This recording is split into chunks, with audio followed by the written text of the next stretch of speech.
Assalamualaikum warahmatullahi wabarakatuh. Selamat pagi teman-teman semua. Pertama-tama, marilah kita panjatkan puji dan syukur kehadirat Allah Subhanahu wa taala karena telah memberikan rahmat kesehatan serta keselamatan sehingga kita dapat berkumpul dalam kegiatan hari ini dalam keadaan sehat walafiat. Salawat serta salam semoga terlalu tercurah limpahkan kepada junjungan kita semua, Nabi besar Muhammad Shallallahu alaihi wasallam.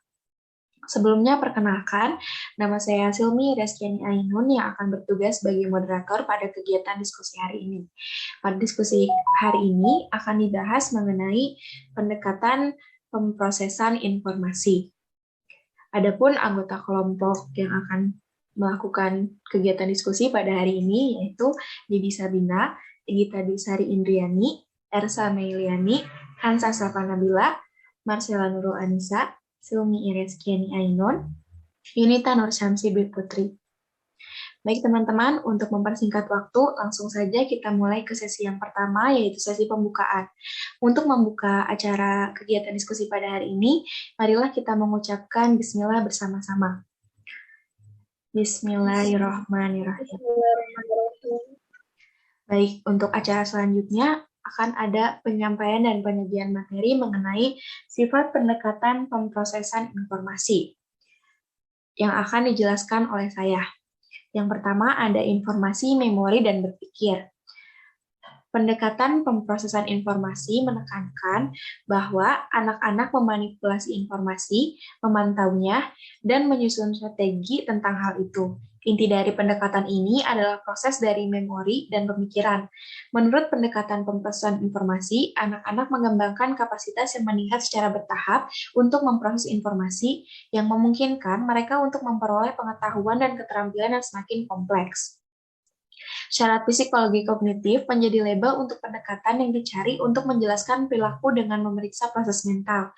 Psikologi kognitif sering menarik analogi komputer untuk membantu menjelaskan hubungan antara kognisi dan otak. Otak fisik dibandingkan dengan perangkat keras komputer, kognisi dengan perangkat lunaknya. Meskipun komputer dan perangkat lunak bukanlah analogi yang sempurna untuk otak dan aktivitas kognitif, namun perbandingan berkontribusi pada pemikiran kita tentang pemikiran anak-anak sebagai sistem pemrosesan informasi yang aktif. Selanjutnya, mengenai sumber daya kognitif, kapasitas, dan kecepatan memproses informasi yang akan dijelaskan oleh Yunita. Baik, terima kasih Silmi sudah mempersilahkan saya untuk menyampaikan materi mengenai sumber daya kognitif. Nah, pada anak-anak yang tumbuh dan dewasa, perkembangan biologis penting terjadi baik dalam struktur otak, seperti perubahan pada lobus frontal, dan pada tingkat neuron, seperti mekar dan memangkas hubungan antara neuron yang lebih sedikit menghasilkan, tetapi lebih kuat.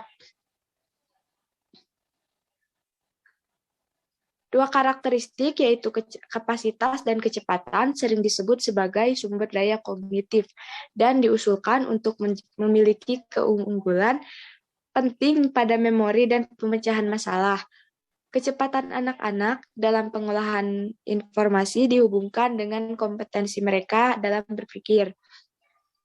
Mielin meningkatkan kecepatan impuls listrik di otak. Mielinasi terus berlanjut setidaknya melalui masa remaja. Terima kasih. Selanjutnya saya kembalikan kepada Silmi.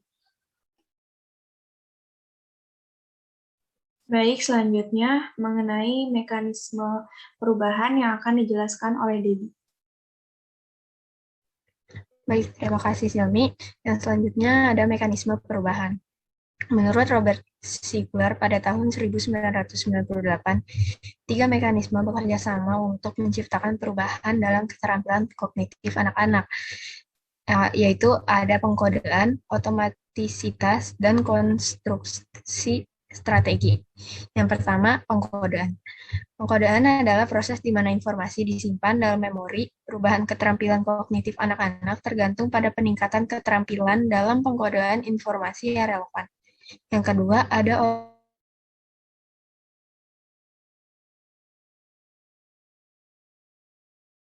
Latihan memungkinkan anak-anak untuk mengkodekan jumlah informasi yang meningkat secara otomatis. Yang terakhir ada konstruksi strategi. Adalah perbuatan prosedur baru untuk memproses informasi. Saya kembalikan kepada Silvi. Baik, selanjutnya mengenai perhatian yang pertama yaitu apa itu perhatian yang akan dijelaskan oleh Ersa. Baik, terima kasih. Perhatian adalah pemusatan sumber daya mental. Perhatian meningkatkan proses kognitif untuk banyak tugas, mulai dari memukul bola, membaca buku, atau menambahkan angka. Namun pada suatu saat, anak-anak seperti halnya orang dewasa, hanya dapat memperhatikan sejumlah informasi yang terbatas. Mereka mengalokasikan perhatian mereka dengan cara yang berbeda. Psikolog telah memberi label jenis alokasi ini sebagai perhatian selektif, perhatian terbagi, perhatian berkelanjutan, dan perhatian eksekutif. Yang pertama, perhatian selektif. Perhatian selektif berfokus pada aspek tertentu dari pengalaman yang relevan, sementara mengabaikan yang lain yang tidak relevan. Berfokus pada satu suara di antara banyak suara di ruangan yang ramai atau restoran yang bising adalah contoh perhatian selektif. Lalu ada perhatian yang terbagi, melibatkan konsentrasi pada lebih dari satu aktivitas pada waktu yang sama. Contohnya jika kita sedang mendengarkan musik, lalu bersamaan dengan membaca buku. Ini terlibat dalam perhatian yang terbagi. Lalu ada perhatian berkelanjutan, adalah kemampuan untuk mempertahankan perhatian selama periode waktu yang lama. Perhatian yang berkelanjutan juga disebut kewaspadaan.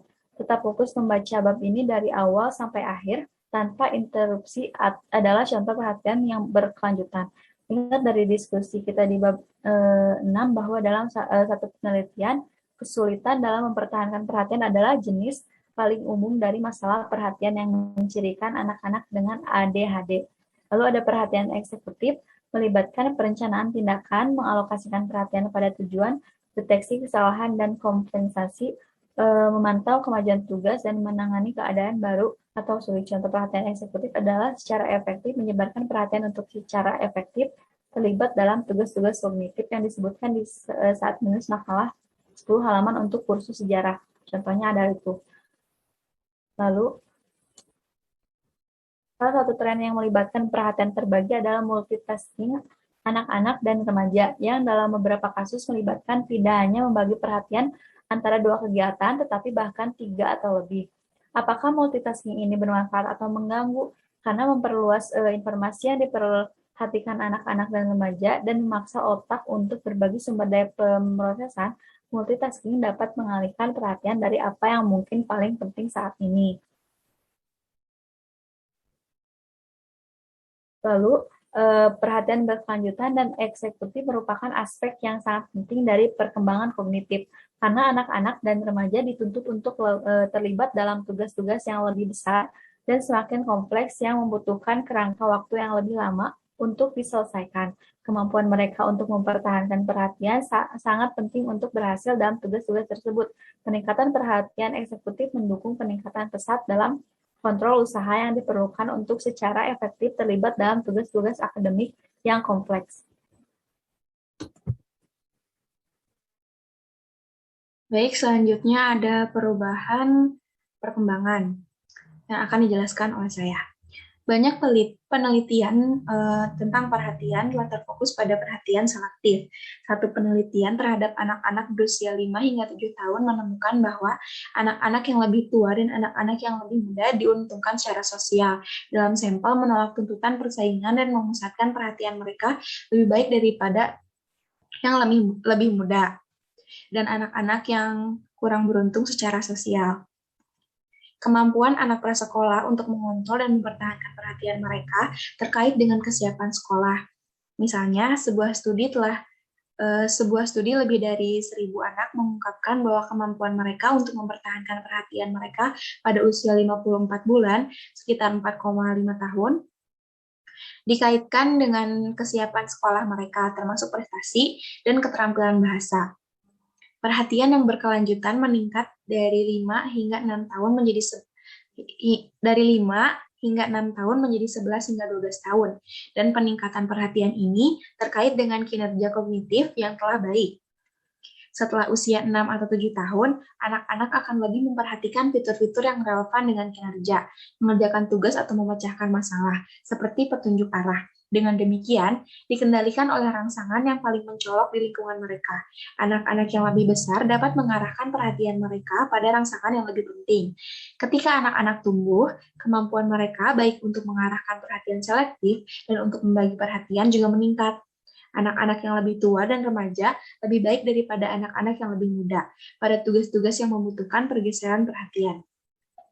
Perbaikan ini dalam perhatian terbagi mungkin karena peningkatan sumber daya kognitif melalui peningkatan kecepatan atau kapasitas pemrosesan, otomatisitas, atau peningkatan keterampilan dalam mengarahkan sumber daya.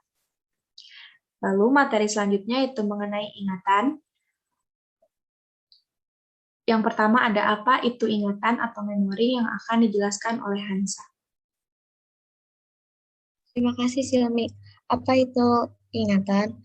Memori adalah penyimpanan informasi dari waktu ke waktu. Agar memori berfungsi, anak-anak harus mengambil informasi, menyimpannya atau mewakilinya, dan kemudian mengambilnya untuk beberapa tujuan nanti.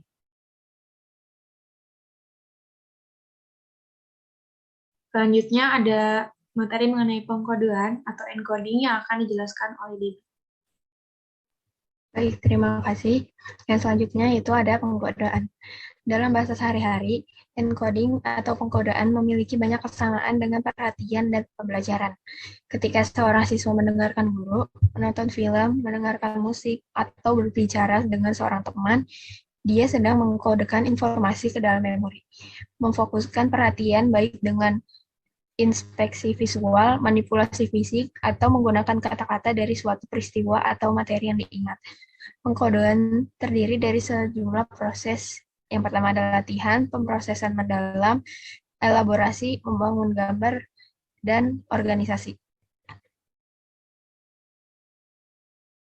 Yang pertama ada latihan atau rehearsal. Proses rehearsal adalah pengulangan informasi secara sadar dari waktu ke waktu untuk menambah lamanya waktu informasi yang tersimpan dalam memori. Yang kedua, ada pemrosesan mendalam. Pemrosesan memori terjadi pada kontinum dari dangkal ke dalam. Dengan pemrosesan yang lebih dalam menghasilkan memori yang lebih baik.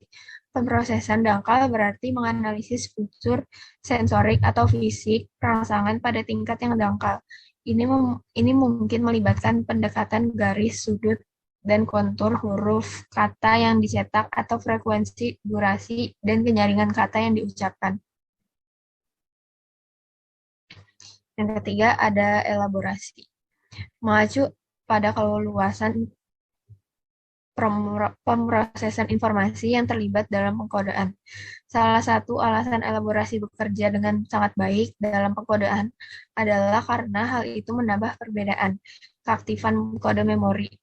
Untuk mengingat sepotong informasi seperti nama, pengalaman, atau fakta tentang geografi, siswa perlu mencari kode yang berisi informasi ini. Di antara banyak kode dalam jangka panjangnya penyimpanan, proses pencarian lebih mudah jika kode memorinya unik. Yang keempat, ada membangun gambar. Alan Paivio berpendapat bahwa ingatan disimpan dalam salah satu dari dua cara, sebagai kode verbal atau sebagai kode gambar. Misalnya, Anda dapat mengingat gambar dengan label atau perjamuan terakhir kode verbal, atau dengan gambaran mental. Paivio mengatakan bahwa semakin banyak mendetail dan membedakan kode gambar, semakin baik ingatan Anda tentang informasi. Yang kelima, ada organisasi. Anak memanfaatkan memori untuk memahami pentingnya organisasi dalam pengkodean. Dengan berkomunikasi ini merupakan latihan yang baik untuk digunakan untuk membantu memahami pentingnya mengatur ingatan anak atau siswa dengan cara-cara yang berarti. Selanjutnya mengenai penyimpanan yang akan dijelaskan oleh Yunita. Terima kasih, Xiaomi. Dalam penyimpanan terdapat 3 tipe memori yang sesuai dengan perbedaan waktu, yaitu yang pertama, memori sensorik, memegang informasi dari dunia dalam bentuk sensorik asli hanya untuk sesaat. Yang kedua, memori jangka pendek. Memori jangka pendek merupakan sistem memori yang memiliki kapasitas terbatas di mana informasi ditahan setidaknya 30 detik kecuali dilatih atau diproses lebih lanjut sehingga memori dapat dipertahankan lebih lama. Menurut Baddeley, kerja memori terdapat 3 komponen, yaitu lingkaran fonologi, visualis spasial, dan eksekutif pusat. Yang ketiga, memori jangka panjang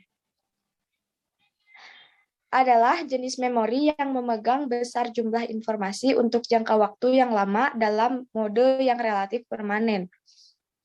Dalam memori jangka panjang terdapat 2 subtipe. Yang pertama, subtipe deklarasi, yang kedua, subtipe non-inlaratif.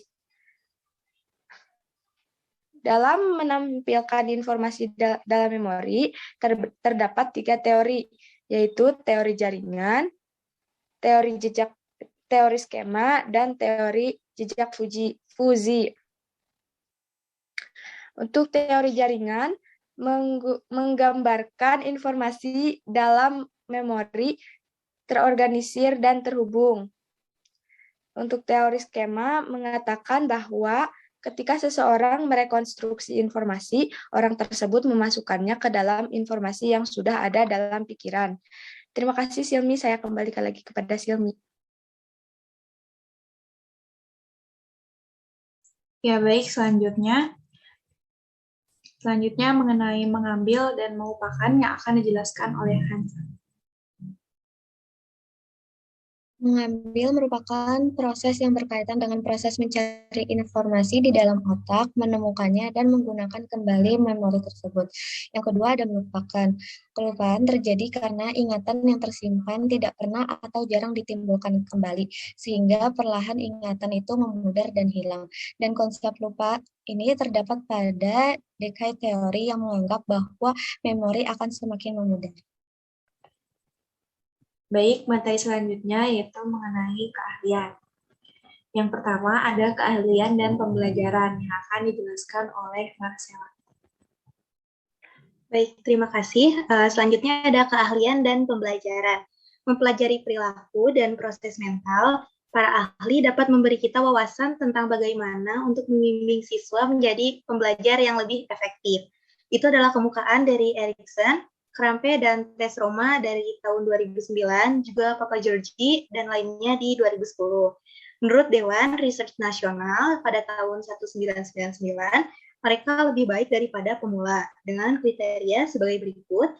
Yang pertama, mendeteksi fitur dan pola organisasi yang berarti, yaitu pakar lebih baik dalam memperhatikan fitur-fitur penting dari masalah dan konteks yang mungkin diabaikan oleh para pemula. Itu menurut Blair dan Sommerfeld pada tahun 2009, juga Bransford dan lainnya pada tahun 2006. Selanjutnya, yang kedua ada organisasi dan kedalaman pengetahuan. Pengetahuan para ahli terorganisir seputar ide atau konsep penting lebih dari pengetahuan pemula. Itu adalah menurut Nasional Dewan Research pada tahun 1999. Ini memberi para ahli pemahaman yang jauh lebih dalam pengetahuannya daripada yang dimiliki oleh pemula. Menurut Bransford dan yang lainnya pada tahun 2006. Lalu yang ketiga ada pengambilan lancar, yaitu upaya yang terlibat dalam pengambilan informasi yang relevan dapat sangat bervariasi. Pada ahli dalam jenis informasi tertentu dapat mengambilnya dengan mudah atau lancar. Sedangkan pemula harus mengeluarkan banyak usaha dalam mengambil informasi yang sama. Itu adalah menurut Posner dan Robert pada tahun 2007. Selanjutnya ada keahlian adaptif, yaitu aspek penting dari keahlian adalah apakah beberapa cara untuk mengorganisir pengetahuan lebih baik daripada yang lain. untuk membantu orang menjadi lebih fleksibel dan adaptif terhadap situasi yang baru. Itu menurut National Research Council pada tahun 1999, halaman 33. Selanjutnya yang kelima ada strategi. Para ahli menggunakan strategi yang efektif dalam memahami informasi dalam bidang keahlian mereka dan dalam memajukannya. Itu menurut Ornstein dan Kaufman juga Gramer pada tahun 2009, serta Ornstein dan Cahaya pada tahun 2010.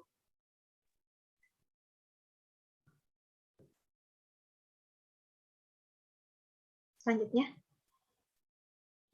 keahlian dan pembelajaran. Siswa juga perlu didorong untuk mengubah dan menggabungkan strategi untuk memecahkan masalah yang dihadapi, yaitu dengan yang pertama, menyebarkan dan mengkonsolidasi pembelajaran, yaitu manfaat belajar siswa ketika guru berbicara dengan mereka tentang pentingnya meninjau secara teratur apa yang mereka pelajari. Selanjutnya, mengajukan pertanyaan pada diri sendiri. Ketika anak-anak bertanya pada diri sendiri tentang apa yang telah mereka baca atau tentang sesuatu kegiatan, mereka memperluas jumlah asosiasi dengan informasi yang mereka butuhkan.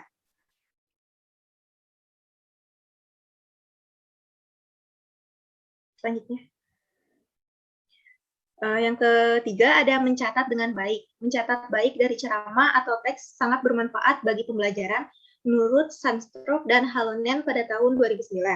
Terus yang keempat ada menggunakan sistem studi. Berbagai sistem telah dikembangkan untuk membantu orang-orang untuk mengingat informasi yang mereka pelajari dari buku.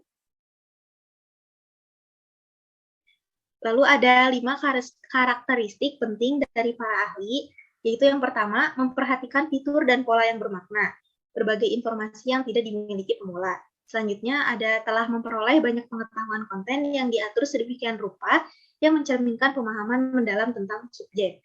Lalu yang ketiga ada dapat mengambil kembali aspek penting dari pengetahuan mereka dengan sedikit usaha.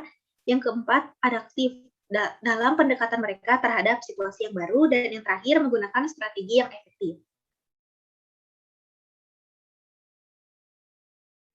Baik, selanjutnya adalah memperoleh keahlian yang akan dijelaskan oleh saya. Dalam memperoleh keahlian ini dapat dilakukan dengan 2 cara. Yang pertama, latihan dan motivasi. Salah satu perspektif adalah bahwa jenis latihan tertentu, latihan yang disengaja diperlukan untuk menjadi ahli. Menurut Rosenzweig dan Dennett pada tahun 2009, praktek yang disengaja berada pada tingkat kesulitan yang sesuai untuk individu, memberikan umpan balik korektif, dan memungkinkan kesempatan untuk pengulangan. Menurut Erikson, Krem dan Tess-Romer pada tahun 2009, dalam sebuah penelitian terhadap pemain bola di Akademi Musik, sejauh mana anak-anak terlibat dalam praktik yang disengaja membedakan pemula dari para ahli. Menurut Erikson, Krem, dan Tess-Romer pada tahun 1993.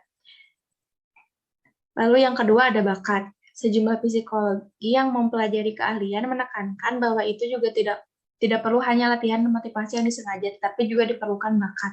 Menurut Han 2006, Sternberg 2009, sejumlah kemampuan musik dan atletik misalnya tampak memiliki komponen yang dapat disesuaikan menurut Plomin dan lainnya pada tahun 2009. Selanjutnya ada keahlian dan pengajaran yang akan dijelaskan oleh Marcella. Selanjutnya ada keahlian dan pengajaran. Menjadi ahli dalam bidang tertentu seperti fisika, sejarah, atau matematika tidak berarti ahli itu pandai membantu orang lain untuk mempelajari pelajaran tersebut. Menurut Branford dan yang lain pada tahun 2006, menjadi ahli di bidang tertentu, pengetahuan konten pedagogis tetap diperlukan untuk mengajar mata pelajaran secara efektif. Lalu ada pengetahuan konten pedagogis mencakup gagasan tentang kesulitan umum yang dimiliki siswa saat mereka mencoba mempelajari materi, jalur siswa harus mengambil untuk memahami daerah, dan strategi untuk kesulitan yang akan mereka alami. Guru ahli dapat memantau pembelajaran siswa dan menilai kemajuan siswa. Mereka juga tahu jenis kesulitan apa yang mungkin dihadapi, menyadari keberadaan siswa, pengetahuan, dan menggunakan kesadaran ini untuk mengajar pada tingkat yang tepat dan membuat informasi yang baru dan bermakna. Beberapa psikolog pendidikan berpendapat bahwa dengan tidak adanya kesadaran pedagogis bagi siswa mereka sendiri, guru yang hanya mengandalkan materi penerbit dari buku teks yang tentu saja tidak mengandung informasi tentang kebutuhan pedagogis khususnya bagi siswa di kelasnya, menurut Brovi pada tahun 2004.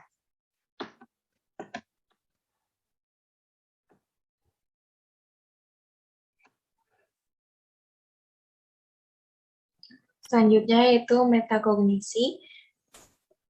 Materi pertama mengenai metakognisi itu yaitu mengenai perubahan dan perkembangan yang akan dijelaskan oleh Egita. Baik, Silmi, terima kasih.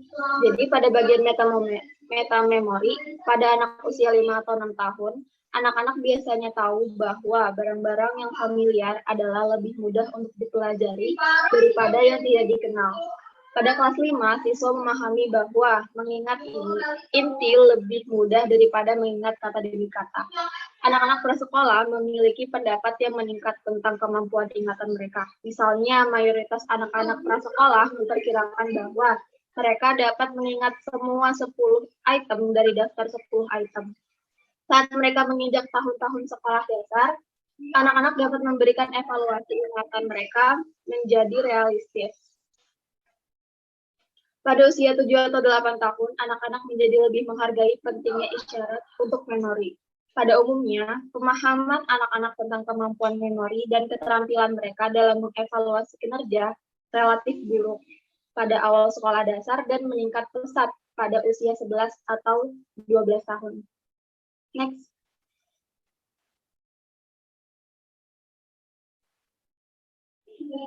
Selanjutnya ada theory of mind. Menurut Harris, teori pikiran melihat anak sebagai pemikir yang mencoba menjelaskan, memprediksi, memahami pikiran orang, perasaan, dan ucapan. Pada teori pikiran anak-anak, terdapat proses kognitif dan kecacatan. Misalnya, teori kompetensi pikiran pada usia 3 tahun memiliki tingkat metamemori yang lebih tinggi pada usia 5 tahun.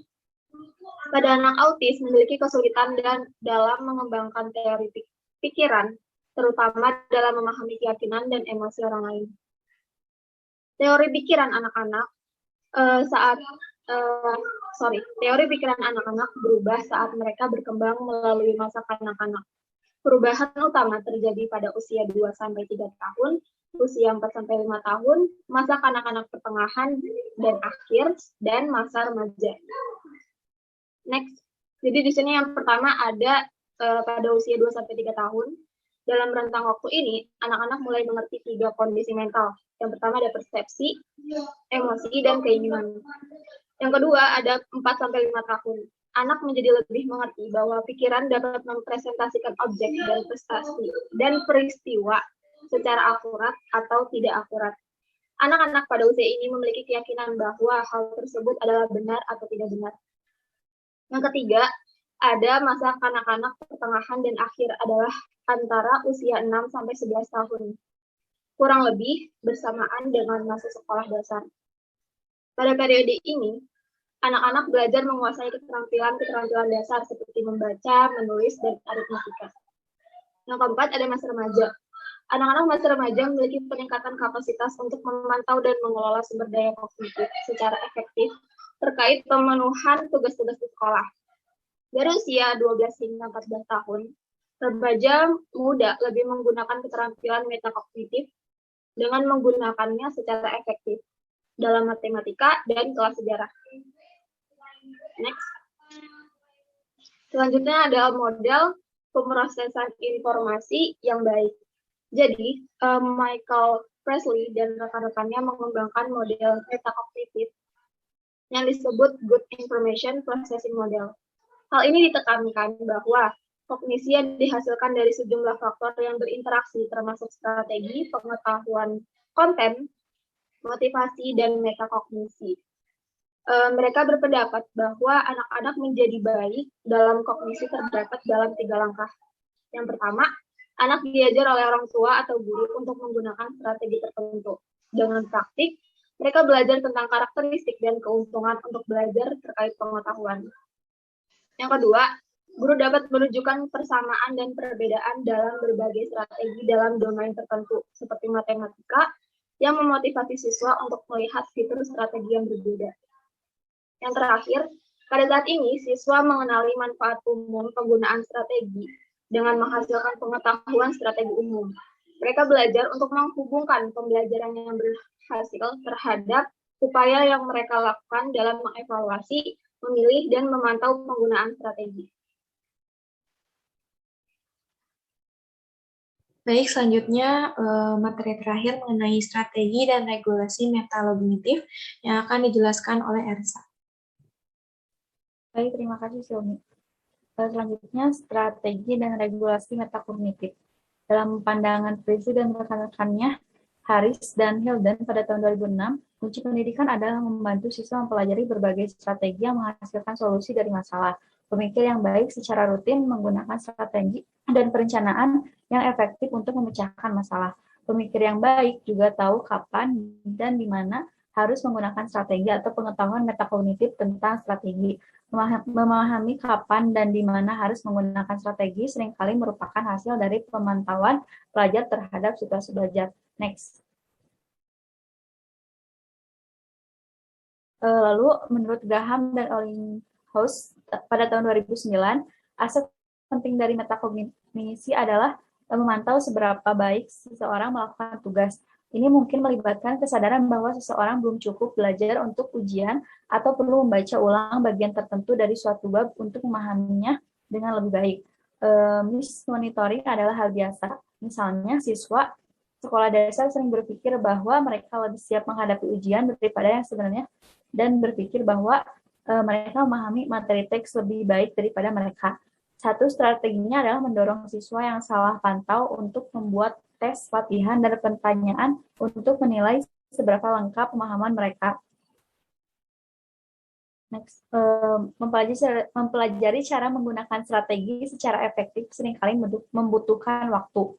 Awalnya butuh waktu untuk belajar menjalankan strategi, dan itu membutuhkan bimbingan dan dukungan dari guru. Dengan latihan, siswa belajar untuk mengeksekusi strategi lebih cepat dan lebih kompeten. Praktek berarti bahwa siswa menggunakan strategi yang efektif berulang-ulang sampai mereka melakukannya secara otomatis. Untuk menjalankan strategi secara efektif, mereka perlu memiliki strategi dalam memori yang jangka panjang, dan latihan ekstensif memungkinkan hal ini. Peserta didik juga perlu dimotivasi untuk menggunakan strategi. Lalu, apakah anak-anak menggunakan satu strategi atau beberapa strategi dalam memori dan pemecahan masalah? Priestley dan rekan-rekannya berpendapat, menurut Priestley telah menghabiskan banyak waktu dalam beberapa tahun terakhir mengamati penggunaan instruksi strategi oleh guru dan penggunaan strategi oleh siswa di kelas sekolah dasar dan menengah. Mereka menyimpulkan bahwa penggunaan instruksi strategi guru jauh lebih lengkap dan intens daripada apa yang dibutuhkan siswa untuk belajar bagaimana menggunakan strategi secara efektif. Lalu poin terakhir tentang strategi adalah bahwa banyak strategi bergantung pada pengetahuan sebelumnya. Misalnya, siswa tidak dapat menerapkan strategi organisasi ke daftar item kecuali mereka mengetahui kategori yang benar untuk item tersebut. Poin tentang pentingnya pengetahuan sebelumnya dalam penggunaan strategi bertepatan dengan penekanan dalam diskusi kami sebelumnya di bab tentang bagaimana para ahli menggunakan strategi yang lebih efektif daripada pemula. Ya, baik, pemaparan. Terima kasih, saya kembalikan kepada Silmi. Pemaparan materi mengenai